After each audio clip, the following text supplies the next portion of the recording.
Need in this city. I'm still here. All right, great. All right. I'm finally in. Thanks, Joe. Sorry. We realized that for whatever reason, Zoom didn't put the passcode in for the phone number.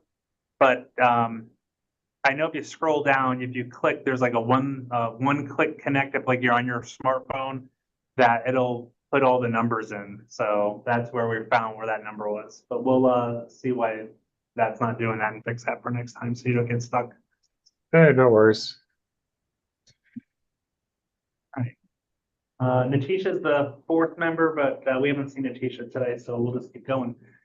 So good afternoon. My name is Sean McGuire. I'm the Executive Director of the Albany County Land Bank. It is 2:34 p.m. on August 13th, 2025. We're calling to order a meeting of the Land Bank's Enforcement and Compliance Committee, and we're holding this meeting remotely per New York State Open Meetings Law.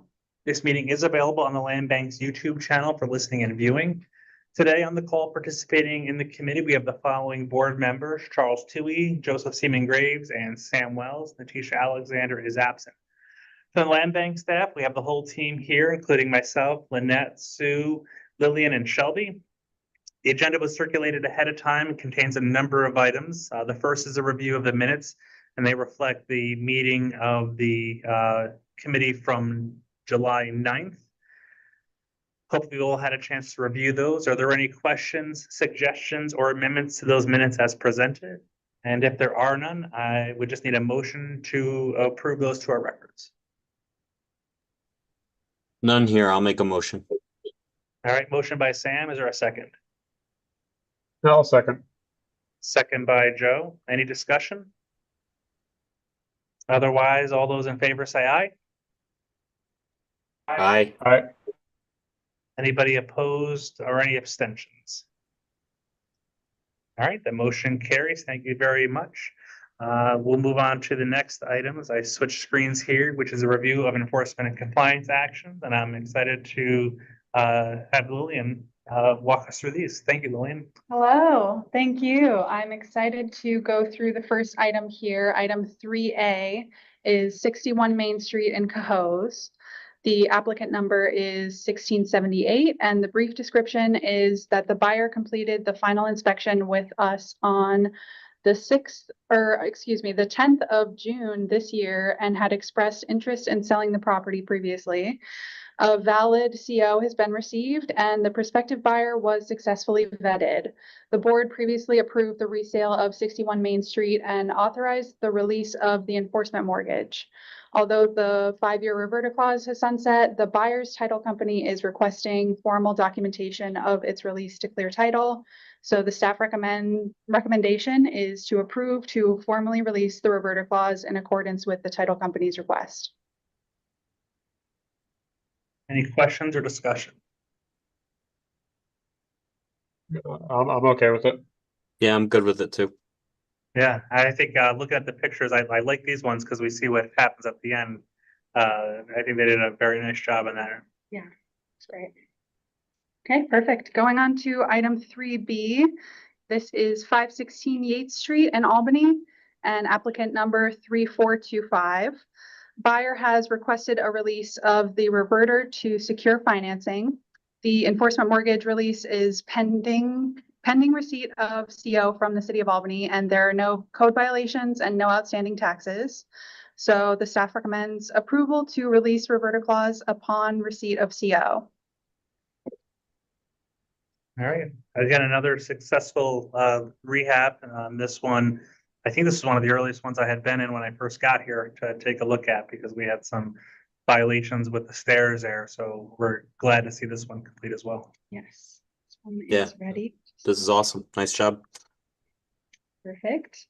Moving on to 3C. This is another buyer request for 480 Elk Street for applicant number 310. The buyer has requested an extension of the enforcement mortgage to remain in compliance while finishing work. There are active permits on file with the city of Albany, and there are no code violations and no outstanding taxes. Staff inspected the property on July 29th and believes the buyer will require at least 8 additional weeks to complete the project. So we're recommending a 6-month extension of the enforcement mortgage for the buyer. I agree. Might, yeah, I say you might ask Okay. why when we say you see 8 weeks, we ask for 6 because in our experience, when they need 8 weeks, they need well more than 8 weeks. So, At the very least, 8 weeks. all right. Yeah. Okay.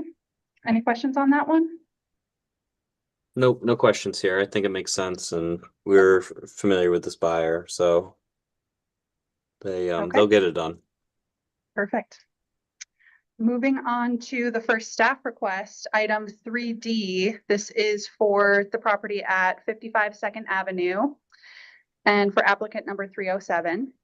The buyer has been unresponsive after several attempts for us to contact them regarding noncompliance. Outstanding property taxes amount to over $850 for 2020 to 2021, and school taxes amount to over $800. Open code violations for garbage, siding, and lack of vacant building registration is presently open. And the buyer's application lists rental property as the intended use. At this time, the matrix states that staff recommendation is to approve to initiate the deed in lieu process, but we have shifted gears to actually request the release of the enforcement mortgage at this time. Their development enforcement mortgage lists an indebtedness of $2,000, so we believe it just makes sense to release the enforcement mortgage at this point. So let me just fill in a little bit on that, and it'll be a prelude into what I want to get to just after we get through these. This is something that is well past 5 years for enforcement, and so the likelihood that if we're challenged, we're successful in getting a property back if they don't agree to a deed in lieu foreclosure is very low. It's we're just out of our time frame here.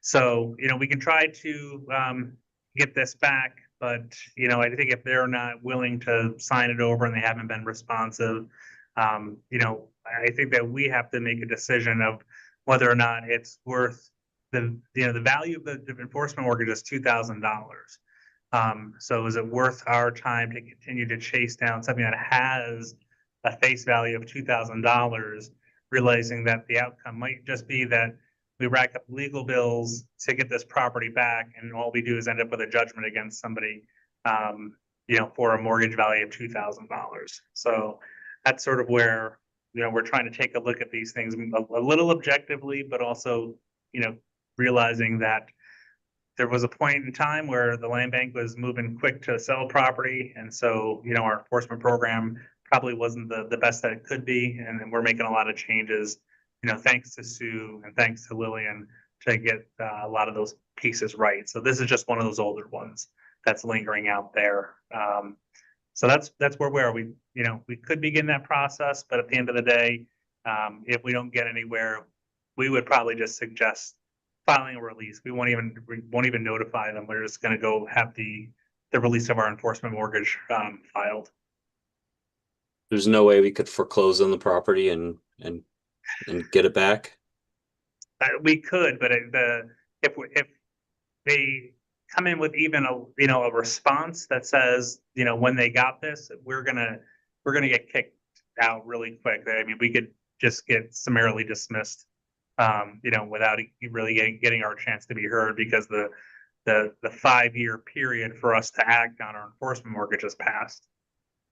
Right. And obviously this isn't, none of our current staff were here during that 5-year window. But this is something we very much would like to, I think we really should try to avoid is letting these go. What would the cost be to try foreclosure? Do we have We'll go back and look at 543 Clinton Avenue and what our legal bills were for that, because that's probably the best one to, if we went through with it and we didn't get a response, what that might, what that cost might entail. But it's going to be in excess of the $2,000, which I believe would have been the purchase price of the property. We didn't file enforcement mortgages the way, and it's quite well timed because Lynette and I keep talking about enforcement mortgages. And the way that these were set up and the way, Syracuse and John Sid, who's the attorney, who knows the land bank material quite well, had set this up. The enforcement mortgage was a way to get around this, that in New York, a deed and escrow doesn't really work. But when you do the enforcement mortgage, I think Syracuse, or, initially when they were starting this, was putting either the greater of the purchase price or the cost of the renovation, or the applicant's expected cost of the renovation.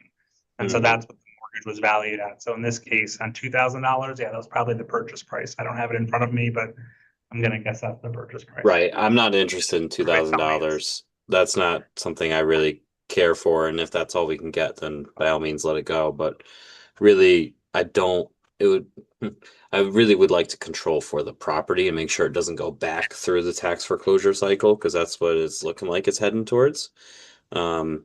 Yeah. So And if we can do that, I am okay with spending, more than $2,000 to do that. But if we have a reasonable chance of being successful. Yeah. So I think we'll try one more time to get them to respond and then initiate the deed in lieu. Is this the one that you and I talked about, who lives on Grandview? No. Okay. Well, All right. because this one You know looks who I'm like it's an out of town. Okay. It's an Yeah, I out don't of have town the name in front of me. owner. I just, because this is evidence that people will use against land banks in general. It's like, oh, look, he sold to an out of town person and it's going back through the tax foreclosure process. It's a Yeah. failure, right? It's Yeah. not what we want to see. So anything we can do to prevent that, in a reasonable manner, I would like to do if we can. Sure. I agree with Sam fully on this. I just would like to know how many properties of this nature we have on the books currently. You're gonna find that out next month. So that's what we're currently working on, is compiling a list. And Susan is nearly done with that list. How many do you? I won't put her on the spot. Okay. In the ballpark of 20 properties that are outside of that 5-year redemption, or outside of that 5-year period to initiate, notice and foreclosure proceedings. So we may have about 20 of those that we're going to recommend that we recognize that we missed the opportunity, and we should just file those and walk away. But yeah, it's not the outcome we want, but like I said, but it's not that we're just going to just give up on them too. Like I said, we can try to see if they'll sign them over to us, and if they will, then that's easy, because then there's not having to decide in court what the how enforceable the enforcement mortgage is, in years 6 and 7. Yeah, Would it be possible when we get this next month? I'm assuming we could have the cost you just identified for the past foreclosure action, to kind of extrapolate that over the 20-something properties. Yeah, but can council also be ready to provide written recommendation? Because I don't feel comfortable just releasing 20 properties into foreclosure. I think, and even if we lose, I think we need to know what our options are, and we have to. I just don't feel comfortable doing that. the other thought I have too is that, if those properties are anything like this one, we have codes, we have local codes actions on them.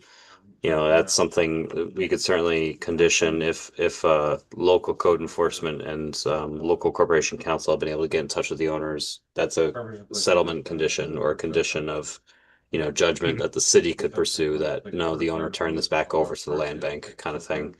As a way to assist partners, right? It's one alternative option that may work for a handful of these. But yeah, I mean, for all 20 of these properties, right, we're no better. Our process was no better than the auctions of old days, which is not great. Yeah, the other things to consider too is, we're in the process of doing this, is looking at what tax liabilities exist on these properties. So whereas let's take 55 Second Avenue, we have a mortgage that's worth $2,000, but if they gave it up to us, they would be walking away, unless we agreed that they would pay the taxes, you know, if we just took it back, deed in lieu of foreclosure, we take those tax bills with us, and now we have that additional liability. And unfortunately, the code violations are not going to go well in our favor because they're not going to go away. They're gonna stick to this property, then they're going to stick to us. So Yeah. it starts to build up. It's not ideal. I think that's the thing that we're struggling with here, admittedly. I see, I mean, I see the reasoning for sure from your end, but at the same time, if there's a one-off property that we need to look at because the code violations are insurmountable, like, let's certainly do that, but just kind of grouping the 20 together as one action, I just can't, I don't know, I can't do that with good conscience. No, and I think that leads us well into the next one, which is 542 Third Street. That had 20,000, right? 25. So 542 Third Street, here's a different story where we have the value of an enforced mortgage at 25,000. So there's a bigger piece there, and that mortgage is worth a little bit more. We can lean on that a little bit more. I don't mean to say that we're going to go through broad brush and say anything that's older than 5 years, we're just going to discharge. We're still going to look at those, but I'm going to probably take a chance on saying that we're going to have a group of properties that we're going to suggest that we're getting nowhere with, and our likelihood of success in going to court is going to be it's low. We get challenged, and we did hear that on 543 Clinton Ave, that if that owner had challenged us, we probably would not have gotten a judgment, but they didn't respond. So, but we'll get that. We'll put more information on this together so you have a more informed path going forward. But just these two were lingering out there, but yeah, we'll have more for you next month to chew on. All right, and outside of the 20 or so that are, at the 5-year mark or beyond, I'm guessing Susan also has a good idea of the properties that are, let's say, at the 4 or 3-year marks. Have we gotten that far in kind of going through the book just to see what's coming up that are going to fall into these categories? Okay, yeah. Okay. So from 2021, more than half of them are closed out, so we don't have an issue. So to give you something, like we're triaging this, right? We're trying to figure out what in this group is holding us back from making progress, and it's things that are older than 5 years. So we're trying to determine how much effort we want to put into that going forward, or do we just walk away and let it take its course, which is not ideal. The second piece of that triage is to find things that are in that 4 to 5 year period and start moving on those. So that way we're getting, proper notices out, because even when we start the deed in lieu process, we have the attorneys, they send out emails, but we do have a notice requirement in our mortgages that the team we're very much aware of. And we're now sending, registered mail or certified mail and documenting the files. That way we can show that we did preserve our rights with those notices. And those are the things I've been talking to this committee about in the past, is that we ask if we can start the deed in lieu process, but a lot of that is just that notification process, which we can start without bringing it to your attention, because that's just part of our, if we were a financial bank, we wouldn't take these regular transactions to the board to approve. We would preserve the corporation's rights by, sending the proper notices, because that doesn't cost us anything. And so we're getting that more squared away.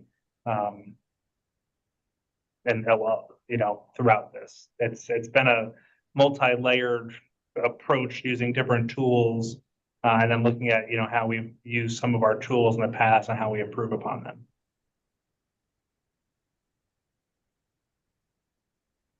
All right. Well, I'm glad we're digging into the backlog here. And when you say next month we'll have more on this, do you mean just the meeting coming up this month or in September?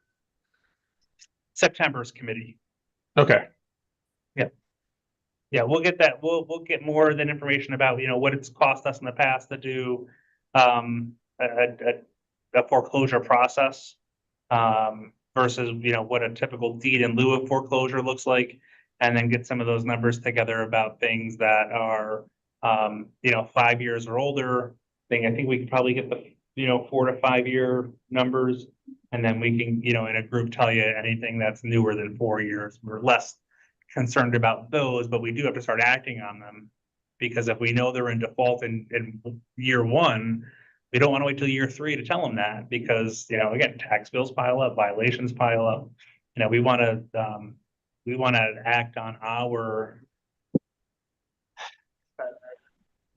on what we're entitled to in our development mortgage to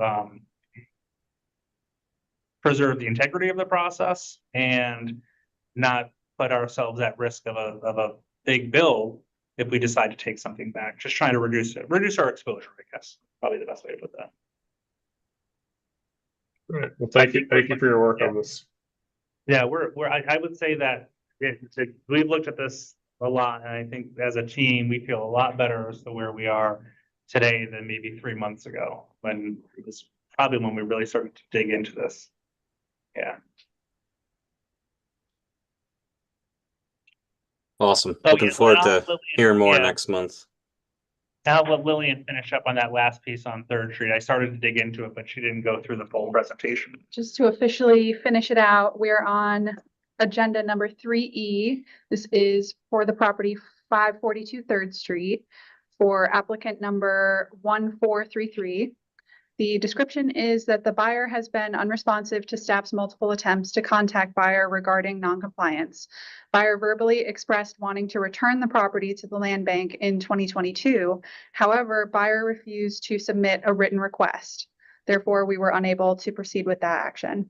Attorneys' attempts to initiate a deed in lieu process have been unsuccessful, and outstanding property taxes amount to over $8,600 for years 2021 to 2025, and school taxes amount to over $1,700. City records indicate multiple open violations for trash, overgrowth, and lack of vacant building registry. And our recommendation is that staff is in the process of exploring ways to limit the land bank's tax liabilities before recommending options to reacquire the property. Yeah, just with the amount that exists there, I do want to have a conversation with our partners at the county about how, we might work together to fix these situations, not let them end up in foreclosure, but realizing that to resolve the code violations and everything else, we're going to have to then figure out a way to absorb a tax bill. And if there's a way we can work together on that, I'd like to at least open the discussion. Another option here too, because of the outstanding taxes and open code violations, the city has a process to certify these for expedited tax foreclosure. So it's not going through the lengthy process. It gets bumped to the front of the tax foreclosure line. So if that's a preferable process, than anything the land bank has, that's an option too, that you guys can work. I can, have you reach out to Corporation Counsel's office and recommend that course of action. It requires the owner, of course, signing it away essentially. So the owner's got to be in the picture, but that's an option too. Yeah. Okay.